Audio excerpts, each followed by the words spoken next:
नसरल्ला का खात्मा हुआ है और उसके बाद से ही ईरान ने कसम खा ली है इसका बदला लेने की, क्योंकि आईडीएफ ने वो कर दिखाया जिसके लिए वो लगातार काम कर रहा था। यानी इधर हमास का खात्मा, उसके लिए कोशिशें, और उधर हिजबुल्लाह के खात्मे की कोशिश की। और अब इसी में हिजबुल्लाह चीफ नसरल्ला मारा गया है।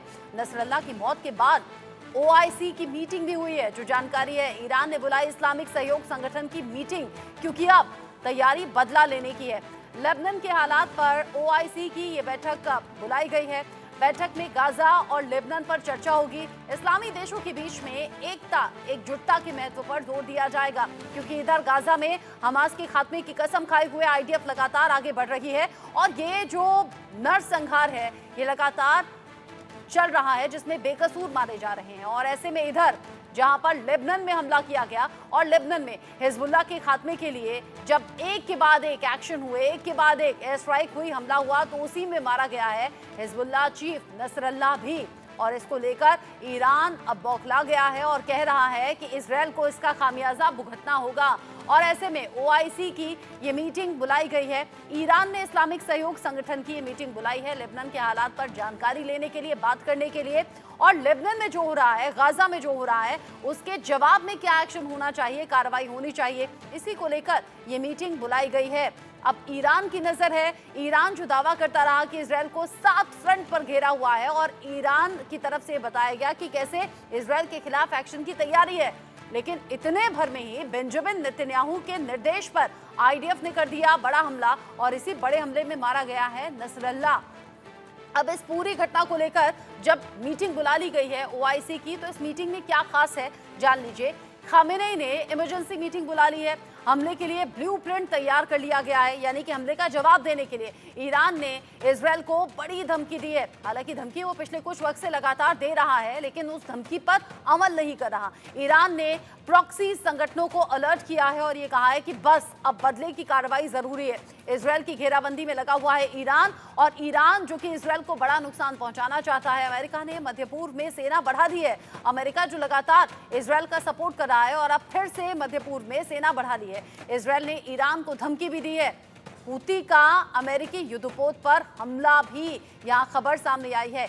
यानी उधर हूती विद्रोही तैयार हैं, इधर हिजबुल्लाह के खात्मे के लिए इजरायल ने किया है बड़ा हमला, जिसमें नसरल्लाह के मारे जाने का दावा, और अब तो एक एक करके सबूत भी सामने आ रहे हैं। और नसरल्लाह के मारे जाने के बाद जो शोक है वो तो मनाया ही जा रहा है, लेकिन साथ ही साथ ईरान और खामेनेई की तरफ से जो मीटिंग बुलाई गई है उसमें तैयारी है अब इस वार के पलटवार की, यानी कि ये जो बड़ा हमला, ये जो बड़ी तबाही देखी गई है अभी लेबनान में, उसका जवाब देने की तैयारी अब ईरान कर रहा है। अब इजरायल पर कभी भी हमला हो सकता है, जो अभी की जानकारी है। इजरायल के गुनाह से अरब में खौफनाक समीकरण बन चुके हैं और अब खेल के नियम बदल गए हैं। ये कहा गया है इजरायल अपनी तबाही का जिम्मेदार खुद होगा और ये ईरान तय करेगा। ये खामेनेई की तरफ से साफ कर दिया गया और ये भी कह दिया गया कि इजरायल अपनी बर्बादी के लिए अब तैयार रहे, क्योंकि ये बदला ऐसा होगा जो याद रखा जाएगा और ये अब तक का सबसे बड़ा हमला, सबसे बड़ा एक्शन होगा।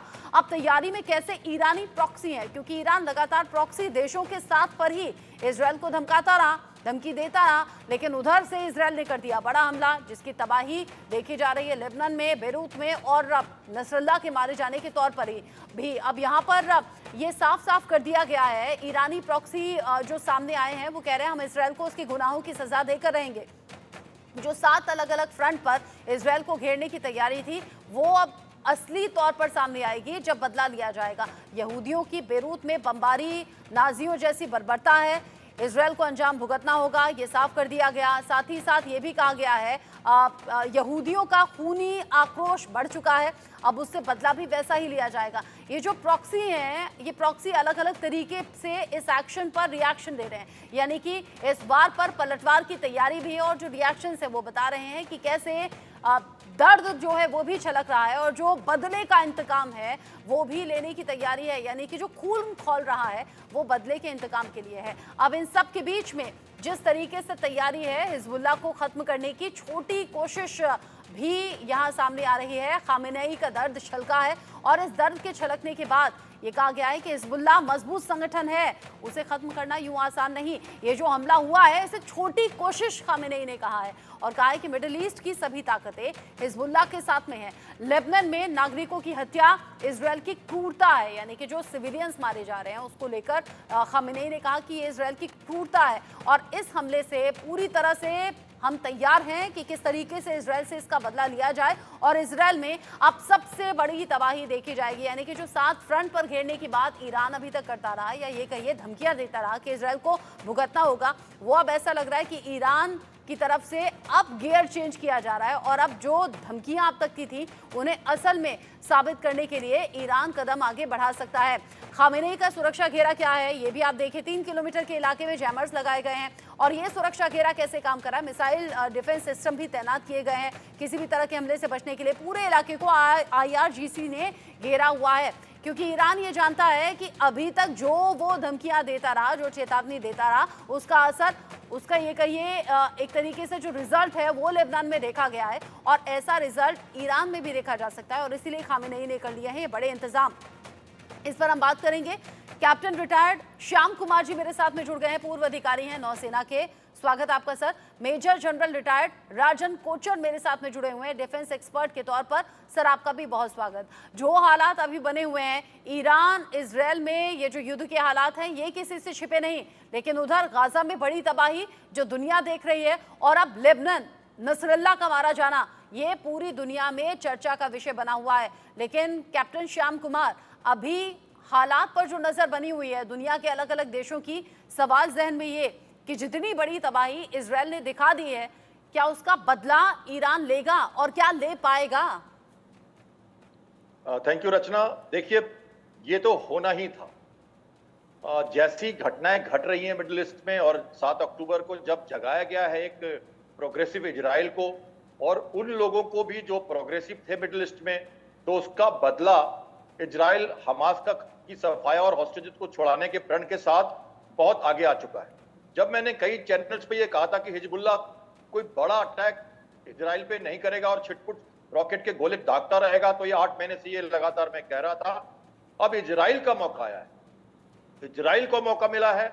उसने अपने जो प्रण थे वो कुछ पूरे कर लिए हैं पैलेस्टाइन के लेवल पे और अब वो नदन फ्रंट पे आया है। तो फुल फ्लेज्ड एयर स्ट्राइक्स जब होती है पॉलिटिकल विल के साथ, क्रॉसिंग बॉर्डर्स होती है, डीप पेनिट्रेशन स्ट्राइक्स जब होती है, ये रॉकेट के शोले जो उगलता रहता है, ये हिजबुल्लाह, ये तो छोटी बातें कह सकते हैं। अब जो स्ट्राइक हुई है ये डीप स्ट्राइक हुई है। 1000 से ज्यादा 1500 लोग को मार दिया उन्होंने और जो भी टारगेट्स वो कर रहे हैं सिविलियन पॉपुलेशन पे इजराइल, वो लेजिटिमेट टारगेट बता के कर रहे हैं क्योंकि वो अपनी रक्षा के लिए लड़ रहे हैं। तो ये एक पॉलिटिकल विल इजराइल का, भले 7 कंट्री हो, मैं नहीं मानता 7 कंट्री को अटैक करने वाला इजराइल पे, मैं बात करूंगा उसकी, पर भले भी इजराइल अकेला लड़ रहा हो लेकिन उसकी पॉलिटिकल विल देखिए, उनके नेताओं की पकड़ देखिए और उनका जो पूरा जो टेक्निकली एडवांस जो उनके जो सपोर्ट सिस्टम है और जो एलाइज उनके साथ खड़े हैं, उन सबों का सपोर्ट सिस्टम देखिए तो आपको लगेगा कि लेबनान में जो एक घाव है हिजबुल्लाह, एक्सिस ऑफ रिएक्शन का जो ईरान प्रॉक्सी है ये मिडिल ईस्ट में, अब वो उसको खत्म करना चाहते हैं क्योंकि हिजबुल्लाह का औचित्य था, बना था इजराइल से लड़ना, और वो चाहते हैं कि अब इसको भी इसी साथ खत्म कर लें। लास्ट पॉइंट एक और कहूंगा कि पॉलिटिकल विल में देखें तो सब साथ में है, इजराइल के पूरा देश साथ में है। प्रधानमंत्री बंकर में अपनी फैमिली के साथ हैं और डिफेंस मिनिस्टर यूनाइटेड नेशन को कह रहे हैं कि वो फेल हो गया है, इसलिए हमें ये करना पड़ रहा है अपनी रक्षा के लिए। और उनके जो पुराने प्रधानमंत्री हैं बेनेट, उनका भी कहना मैं आपसे बाद में जरूर जिक्र करूंगा, और उनके जो पॉलिटिकल लीडर्स हैं और उनके जो पार्टी के प्रेसिडेंट हैं जो रिजाइन कर चुके हैं, आज वो क्या कह रहे हैं, ये बातें भी आपसे मैं जरूर करूंगा। ओवर टू यू रचना। जिस तरीके से कैप्टन कुमार ने बातें कही, मेजर जनरल कोचर, क्या आप भी इन बातों से सहमत हैं? और दूसरा मुझे ये बताइएगा, जब जब इस तरह के वार पलटवार होते हैं, क्या इन्हें आंका जा सकता है इस लिहाज से कि ये हमला सिर्फ दिखाने के लिए था, डराने के लिए था, और ये हमला वाकई में तबाही के लिए था, जो अभी हमने लेबनान में देखा? क्योंकि इससे पहले रॉकेट और मिसाइलें तो खूब दागी गई, हिजबुल्लाह की तरफ से इजराइल पर और इजराइल की तरफ से हिजबुल्लाह पर।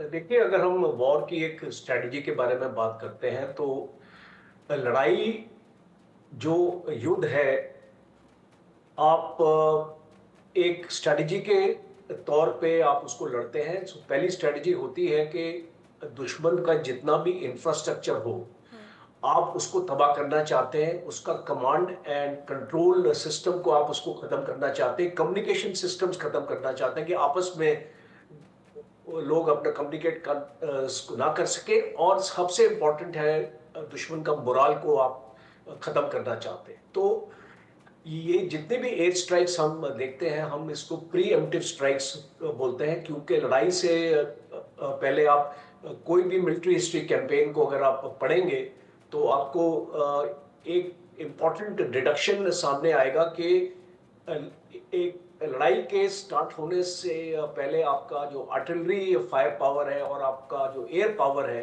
हम उसको इस्तेमाल करते हैं, कोई भी देश उसको इस्तेमाल करता है। तो इजराइल ने भी यही किया, और फिलहाल मुझे ऐसा लगता नहीं है कि ग्राउंड ऑफेंसिव में इजराइल अंदर जाएगा, बट अभी वो इतना खत्म कर देगा उनके लॉजिस्टिक बेसिस पे। इजराइल ने अटैक किया है, आप जानते हैं पेजर स्ट्राइक हुआ था पहले, उसके बाद जितने भी लॉजिस्टिक बेसिस थे उनके ऊपर अटैक हुआ, और अब उनके कमांड कंट्रोल और उनकी लीडरशिप के ऊपर अटैक हो रहा है। आप कोई भी एक टेररिस्ट ऑर्गेनाइजेशन के अगर आप लीडर्स को खत्म कर देंगे तो उस टेररिस्ट ऑर्गेनाइजेशन का मोराल बिल्कुल डाउन हो जाता है। बेशक उनके पास और न्यू लीडरशिप आएगी, पर उस लीडरशिप को नसरुल्लाह जैसा तजुर्बा नहीं है, बिकॉज ये 30 साल से ऊपर ये पूरा कंट्रोल कर रहे थे। और ये खास बात थी नसरुल्लाह की कि ये एक single point command and control था, इसने अपने पावर्स किसी को डेलीगेट नहीं किए। जब आप अपने पावर्स डेलीगेट नहीं करते तो आप देखेंगे कि अभी खलबली बच गई है हिजबुल्लाह में कि अभी उनका जो कौन अभी टेक ओवर करेगा। हशीम सफादीनी का नाम आ रहा है सामने, जो लाइकली इसको नसरुल्लाह से टेक ओवर करेंगे। आप रहिए